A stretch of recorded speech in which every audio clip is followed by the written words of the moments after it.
दिल्लीमध्ये जंतर मंतरवर झालेल्या आंदोलनाच्या दरम्यान झालेला हिंसाचार आणि त्याला पोलिसांनी दिलेलं उत्तर यावरून दिल्ली पोलिसांवर जोरदार ताशेरे दोन्ही बाजूंनी ओढण्यात आलेले आहेत। आज या प्रकरणाची दुसरी आणखी एक बाजू समोर येते, ती म्हणजे पोलिसांच्या कुटुंबियांनी आपल्या पोलीस पित्यावर ओढावलेली परिस्थिती साश्रू नयनांनी सगळ्यांच्या समोर मांडलेली आहे। पाहूया या संदर्भातला रिपोर्ट। जशा तुमच्या मुली आहेत तसे तेही कोणा ना कोणाची तरी मुलं मुली होते, त्यांच्यावर तुम्ही दया का नाही दाखवली? आणि ज्या भाजपच्या गुंडांनी हे केलं त्यांना तुम्ही अटक का नाही करते? देशाच्या गृहमंत्र्यांचे हात विद्यार्थ्यांच्या रक्ताने बरबटलेले आहेत। त्यांच्या अंगावर विद्यार्थ्यांच्या रक्ताचे शिंतोडे पडलेले आहेत। पेलेट गन की यूज, लीथल फोर्स की यूज बिना होम मिनिस्टर के परमिशन लिए नहीं किया जा सकता है। सध्या देशभरात गल्लीपासून संसदेपर्यंत याच आरोपांचा आवाज घुमतोय।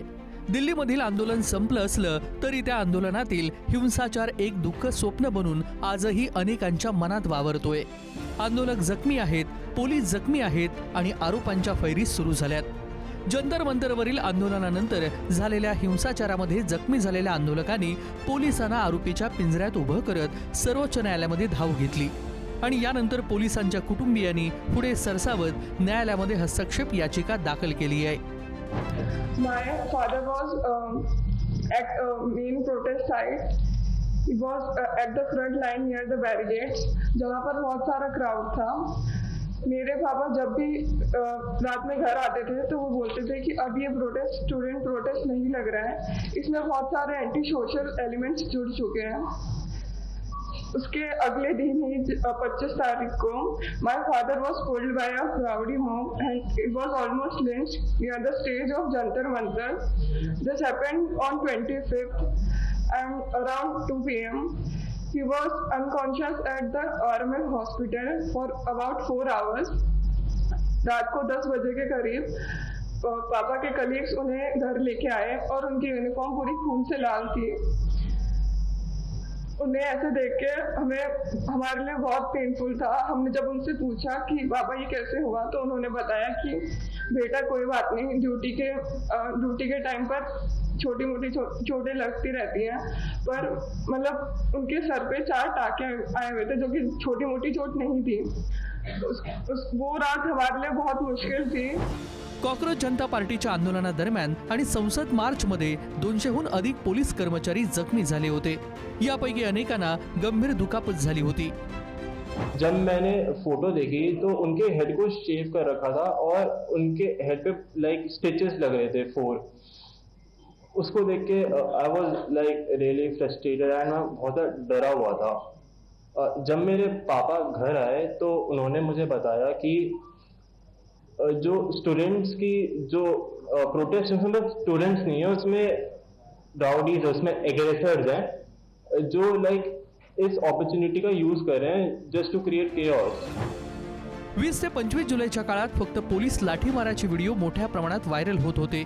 पोलिसांच्या नातेवाईकांनी आंदोलनातील काहींनी कशा प्रकारे पोलिसांना लक्ष केलं, कशी हिंसा केली हे दाखवण्याचा प्रयत्न केलाय।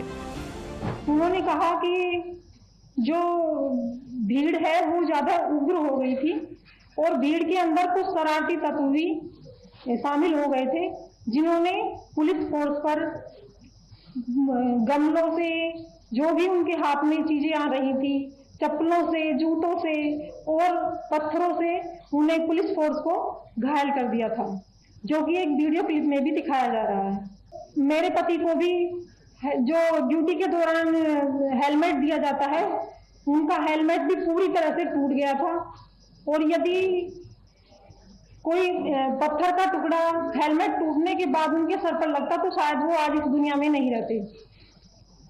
ये सोचकर और ये उनके बताए जाने पर मैं इतनी ज्यादा मतलब मेरी रूह कांप गई थी कि इसके बाद मेरा और मेरे परिवार का क्या होता।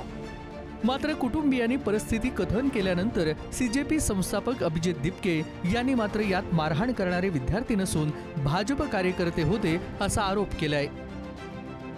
त्यांचं नाव घेऊन भाजपच्या गुंड्यांनी जे केलेलं आहे त्याचं कारणीभूत बनून जे तुम्ही स्टुडंट्सला तंग करतायत, त्यांच्या घरी चालले हॅरॅस करताय, ते काय? मुलांच्या डोक्यात तुम्ही लाठ्या घालताना तुम्हाला लाजाने वाटल्या? खिळे लावले होते त्या लाठ्यांना, तेव्हा तुम्हाला लाजाने वाटल्या? पेलेट गन चालवल्या तुम्ही लहान मुलांवर. 12-12 वर्षांच्या मुलींचे कपडे फाडलेत. 12-12 वर्षांच्या मुलींचे डोक्यात लाठ्या घातल्या पोलिसांनी. मेल पोलीस ऑफिसर्सनी मुलींचे कपडे फाडून त्यांना मारण्यात आलेले आहे. आज तुम्ही परिवार समोर आणताय. तुमच्यासोबत परिवारासोबत आमची सहानुभूती आहे. त्या मुली कोणाच्या तरी असतील ना, त्यांचाही परिवार असेल ना. जशा तुमच्या मुली आहेत तसे तेही कोणाला कोणाची तरी मुलं मुली होते. त्यांच्यावर तुम्ही दया का नाही दाखवली? आणि ज्या भाजपच्या गुंडांनी हे केलं त्यांना तुम्ही अटक का नाही करते? जिथं तुमचे लोक उत्मात करतात, माज करतात, लोकांवर हमला करतात, लोकांची डोकं फोडतात, त्यांच्यावर तुम्ही ॲक्शन घेत नाही. आणि आता म्हणताय की स्टुडंट्सनी केलं. कोणत्या स्टुडंट्सनी असं काही नाही केलं आहे. आणि ज्या स्टुडंट्सला तुम्ही तंग करसाल, जर तुम्ही स्टुडंट्सला याच प्रकारे तंग करसाल तर आम्ही लवकरच पुन्हा आंदोलन सुरू करून पुन्हा रस्त्यावर बसू. दुसरीकडे संसदेत आणि संसदेबाहेर या हिंसाचारावरून गृहमंत्री अमित शहा यांच्या राजीनाम्यासाठी विरोधकांनी जोरदार निदर्शनं सुरू केली आहेत. आंदोलनामध्ये पॅलेट गनचा वापर झाल्याचा आरोप करत शहानी त्यांची नैतिक जबाबदारी स्वीकारत राजीनामा द्यावा असं विरोधक यांची मागणी आहे. पूर्वी विद्यार्थी आणि परीक्षांवर बोलणारे पंतप्रधान हे संसदेमध्ये उपस्थित नव्हते. गृहमंत्री उपस्थित नव्हते.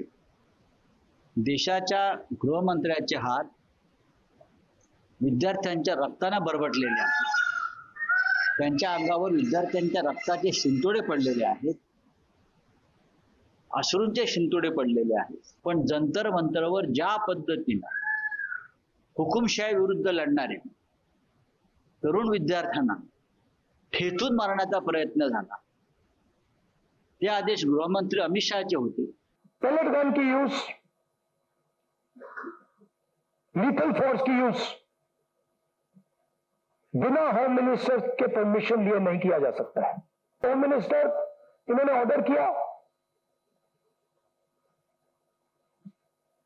युवाओं को मारने का ऑर्डर, लाठी चलाने का ऑर्डर, पेलेट गन का यूज का ऑर्डर, या फिर इनको मालूम ही नहीं था?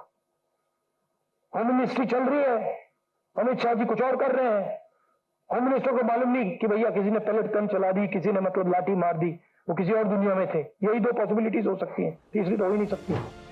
आंदोलन झालं आणि आंदोलनात हिंसाचार झाला हे वास्तव आहे. आंदोलनात दगडफेक, लाठीमार आणि डोके फुटली हेही वास्तव आहे. पोलिसांच्या लाठीमाराचे व्हिडिओ देशानं पाहिले. आता पोलिसांवर झालेल्या हल्ल्यांच्या जखमांची कहाणी त्यांच्या कुटुंबियांनी समोर मांडली आहे. त्यामुळे आंदोलनातील हिंसाचारावरची चर्चा आता नव्या वळणावर आली आहे.